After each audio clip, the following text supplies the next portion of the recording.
If true, this changes everything. The Rangers look like a completely different team when they play within Sullivan's structure. In this video, we're going to discuss exactly why that is, along with revealing which player in particular is most important for the Blueshirts' success this season on another sizzling edition of Rangers Digest. Welcome back to Rangers Digest. We are built for Blue Shirt fandom, and I'm your host, Bret Botfeld. It is great to be back with you guys on this beautiful Wednesday, the 29th of October. We have a ton to talk about here today, including JT Miller's return to Vancouver. Getting that W was sensational stuff. Rubbing it in those Canucks fans' faces was great. We're also going to talk about Jonathan Quick's shutout. Man, oh man, was he great last night. But before we break all that down, a quick reminder to go smash that subscribe button. About 72% of you who currently watch these videos are still unsubscribed to the channel. So please go down below, hit that free subscribe button. We greatly appreciate it so you can stay up to date with everything happening New York Rangers. Because guys, this is the place to be for your daily New York Rangers content. Let's waste no more time and hop right into the video.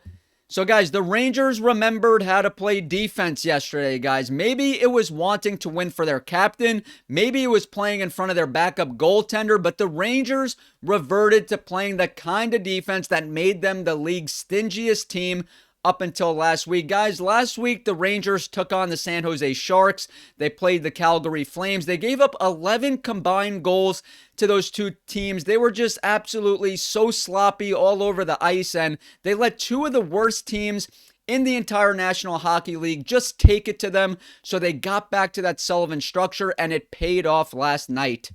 So Quick was solid, but even more importantly was the effort by his teammates' defense. There were sticks and bodies in the passing lanes, plenty of solid back checking, and lots of one-and-dones for the Canucks when they tried to play dump and chase. Guys, this is key. Lots of one-and-dones for the Canucks. Something the Rangers were really effective at early in the year was giving their opponents really only one shot at the net. You know, when you give Igor, when you give Jonathan Quick clear sight lines, when you allow them to make that initial save and gobble up pucks, it's going to pay massive dividends for your team, because that's not the hard save. The initial save is not the hard save.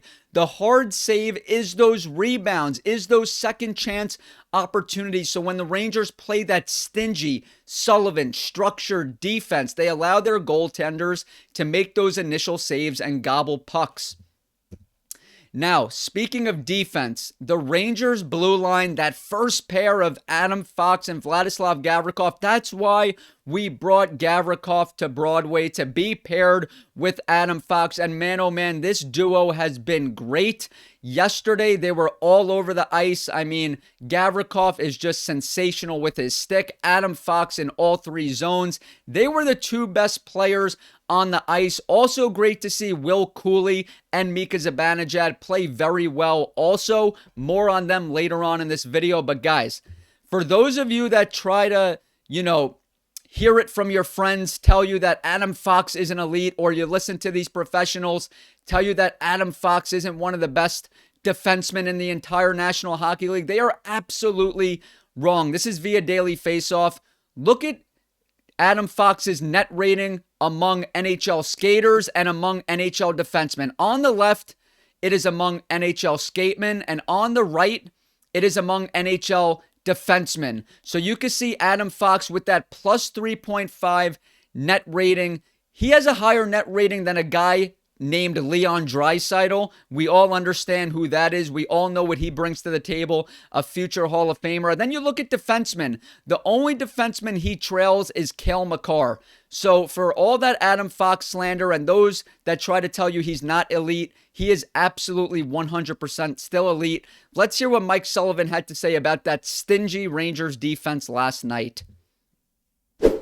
Sullivan said, "That's the game we've put on the ice for most of this year," Sullivan said post-game. "When we play that way, we're going to give ourselves a chance to win every single night. We defended hard. When there were breakdowns, we got some good saves from Quickie." They certainly did. I mean, Jonathan Quick, turning back the clock, just looking, like a cat, really defending the lower area of that net. He is so agile, so athletic for his age. You really just have to respect it. Just the ultimate professional.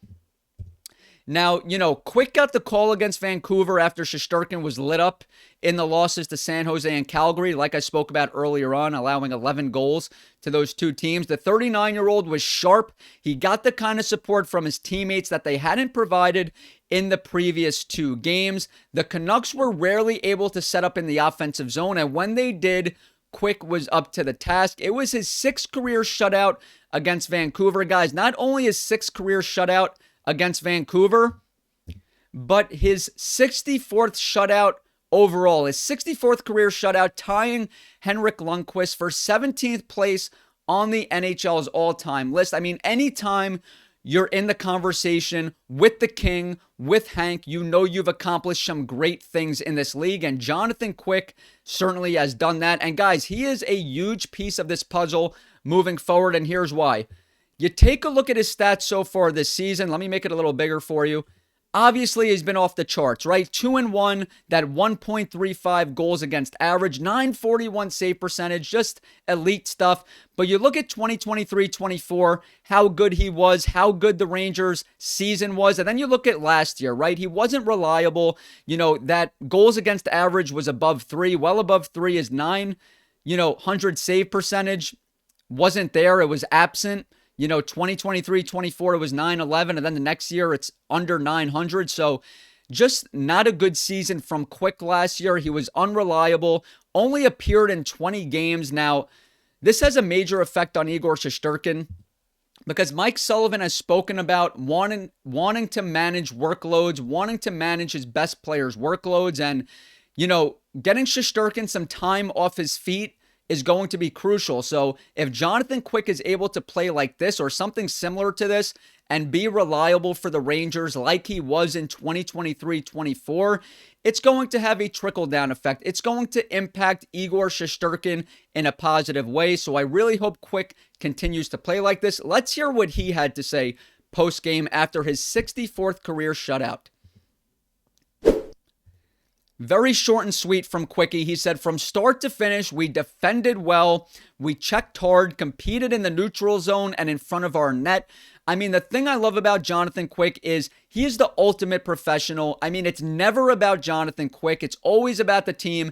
That's why this guy is a champion. I'm so happy that he's our netminder. And like I said, if he plays similar to the way he did yesterday, it's going to be good for the team. It's going to be good for Igor Shesterkin. So in this quote, he talks about defending well, checking hard, competing in the neutral zone, in the D zone.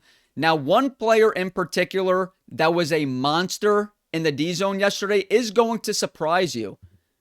That's Mika Zibanejad. You can see here from PJ on X, couple specific player notes.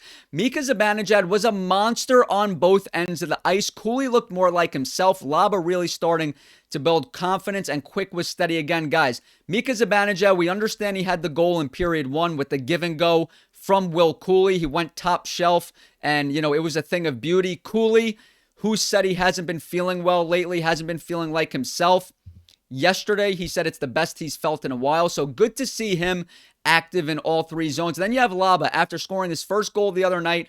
I mean, the way this kid pushes the pace, how hard he drives the puck, that north to south style of hockey, I mean, just causing chaos on the ice. I absolutely love to see it. And Quick, I just mentioned Quickie. I mean, this guy, I don't know how he continues to do it. He's going to be 40 in January, but nevertheless, I am happy he is on our side. But guys, Mika is a huge piece of this puzzle as well. Jonathan Quick and Mika Zibanejad, because, the Rangers don't have Chris Kreider anymore, obviously, and you don't really understand how much you miss a player until he's gone. And the things he was able to provide in terms of scoring in even strength, scoring on the power play, but something that goes unnoticed is his defense, his ability to defend in the D zone. I mean, that's something that goes unnoticed. And, Mika Zibanejad is getting paid just about $9 million.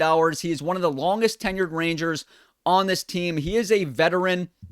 The Rangers are going to rely on Mika Zibanejad more than ever because, Chris Kreider created a lot of easy opportunities for this Rangers team, converted a lot of easy goals for this team. You know, those deflections, the tip-ins, sticking his body at the net front, you know, getting in the opposing goaltender's crease, doing the dirty work. The Rangers need Mika Zibanejad to play like that $9 million player. We know he can score in even strength. Obviously, the power play he has been tremendous on since he's been a Ranger. We understand how versatile, how, you know, invaluable he is on the power play. But, you know, his defense as he's gotten older has struggled. So what I saw from him yesterday was certainly encouraging.